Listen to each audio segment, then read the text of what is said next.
This tutorial will show you how to make a BPMN diagram, which stands for Business Process Modeling Notation. BPMN is a visual language or diagramming standard used as part of business process management. By creating a visual representation of a workflow like this one, you can create consistent, easy-to-understand flowcharts that include all the details your team needs. These flowcharts can help stakeholders and leaders understand the flow of procedures to either improve the process or to create a new process altogether. In this tutorial, we're using Gliffy, which is an easy-to-use app available in Confluence, Jira, and online. You can learn more about Gliffy through the info linked in the upper right, or you can find a link to start a free trial in the video description. There are a few key elements to be aware of in BPMN diagrams. First, there are the swim lanes, these rows, that show what roles or responsibilities within an organization are involved in a process.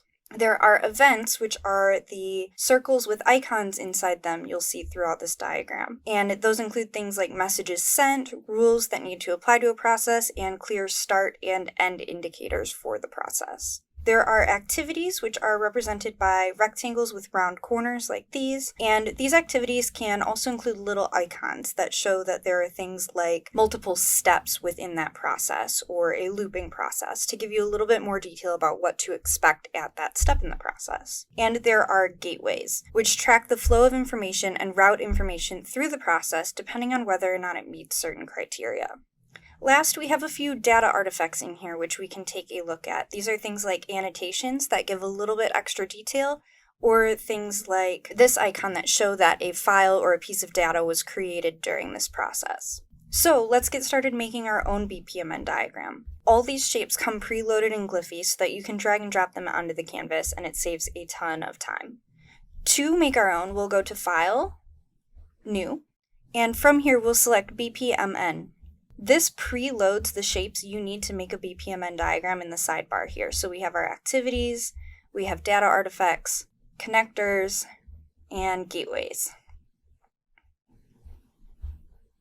If for some reason you're not seeing the shapes you need, you can click More Shapes and make sure that you have everything you need checked in here. So I'll go ahead and check that box and make sure we have everything loaded in. And we'll click OK. So you may notice there are a lot of different event icons and shapes. There are a lot of different gateways that have those event icons tucked in there. It's a lot to take in. So one thing that you can check out is linked in our video description. We have a blog post explaining what each of these does, and that can really help you wrap your head around all these. But to get started and before we get lost in all these icons, let's actually set up our swim lanes. These are columns or rows that help explain who is responsible for what part of a process. So as we recreate that diagram, we're going to drag and drop out our swim lane. I'll zoom out a little bit. And we're going to double click this outer bar to give it a clear label, which is reimbursement process. Then within each row of this swim lane, we need to describe who owns that part of the process. So we have the employee, their manager, and the accounting team. And I'm going to use Gliffy's layer feature here. So we have our swim lanes. I'll drag them out this way so that we have a little more room for our diagram. I'm going to click to open this layers panel, and then I'll double click to rename this layer swim lanes. I'll hit enter, and then I'll lock it. Now I will create a new layer where I'll put my process. So what this does is now I can't accidentally move these swim lanes around while I'm trying to draw the process and create that diagram. It's not something you have to do. It is just a lot easier to set your diagram up this way so that you don't end up trying to work through rearranging everything and accidentally moving these lanes around constantly. Now it's time to start diagramming. So I need a start event. So I will go back up to my BPMN events, and the start event is this fine-lined unfilled circle, and I'm going to put it with the employee because when you think about a reimbursement process, it'll always start with an employee saying, hey, I need to be reimbursed for an expense. From here, I need to work forward. So after drawing the start icon, you need to consider what activities come next. So I'm going to jump into my activities right here and drag and drop one out. And we will say the first activity is submitting an expense form. Now, what I like to do is think about the other key parts of this process to start to give my diagram some structure. So we have the employee submitting the expense form. We know that that will go to their manager, and their manager would approve the expense form. And then that would go to the accounting team, who would cut a check for payment.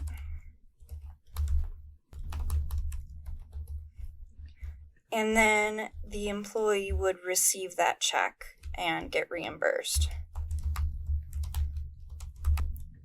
Now this is a really rough outline. I'm going to go ahead and draw in my connectors as well to show the flow of that process, and then we can talk through what this actually looks like.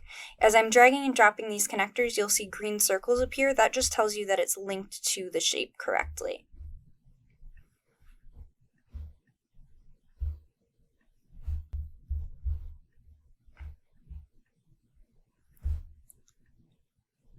So we have the start as the employee submits the expense form, and then it goes up here to the manager. And really what we should do is look at adding a gateway here, because the manager could approve this expense for reimbursement, or they could decline to reimburse it. So let's rename this and say review expense for reimbursement. And then over here, we need to add a gateway that tells us that there's a decision being made and things are either going to happen or not happen based on what this gateway tells us. So I adjusted this line to go from review reimbursement to connect to the gateway.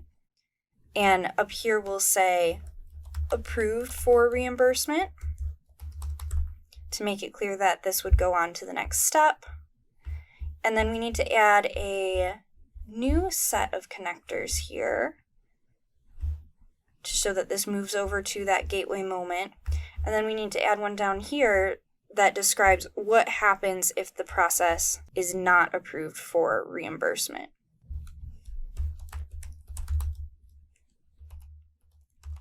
And if that is the case, we need to add another event, and that event would be that we need to terminate the process. So this is that terminate event icon. Great, that looks good. All right, so that's our gateway.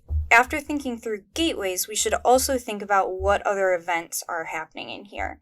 So there are certain types of events that are worth noting. I really like looking at these message events. And a message is any time that the system needs to generate or alert other people to take these actions. So between the employee submitting the expense form and the manager reviewing that expense for reimbursement, a message needs to happen so that the manager is aware of the reimbursement request. So I'll drag in that icon here. And I'm going to do another one as well, because if this expense is approved for reimbursement, then the accounting team is going to need to know that as well. So I'll add one here as well. And these messages use a special type of arrow called a message arrow, which is this flow arrow that has a dashed line and an unfilled head. So I will go ahead and drag that to the message icon. And then I'll drag another to show how it connects to that next activity. And I'll do the same thing for this other message as well, which is off of here.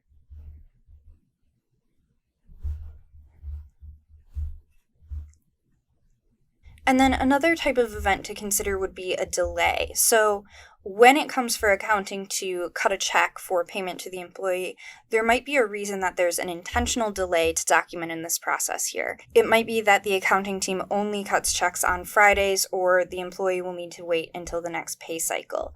So from there, I'm going to grab this time delay icon as well. So that's one more piece of information that's valuable for stakeholders to know and understand about this process. There's one other type of information that you might want to capture in your BPMN diagram, and that would be called a data artifact. So our artifacts are things that are created throughout this process, or it could be things like annotations that help you explain more in the process. So I'm going to drag out this data object, which is a form in this case. And let's say that whenever an employee submits an expense form, regardless of whether or not it's approved or not approved, the accounting team gets a record of that form. So I'm going to drag that in here, and I'll just use this association arrow to show that when the expense form is submitted, it gets held by the accounting team. It's not necessarily part of the process, but it's helpful to understand who keeps this information and who's keeping a record of what forms are submitted.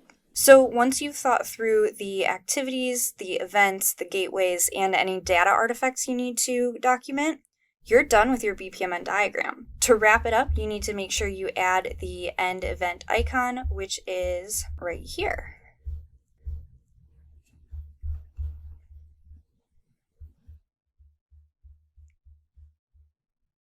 From here, you can do more to stylize your diagram. So say you wanted to call specific attention to this step, you could make it yellow. Doing this can help your stakeholders more quickly understand what part of the process to focus on, or where you're running into trouble, or what you need to work on as an organization. One important factor to keep in mind for BPMN is that you can almost always add more detail. It's great to share your diagram with other stakeholders and make sure it captures the appropriate amount of information or detail of your process. To do this, be sure to share and save your diagram so that your teammate can review and give you feedback.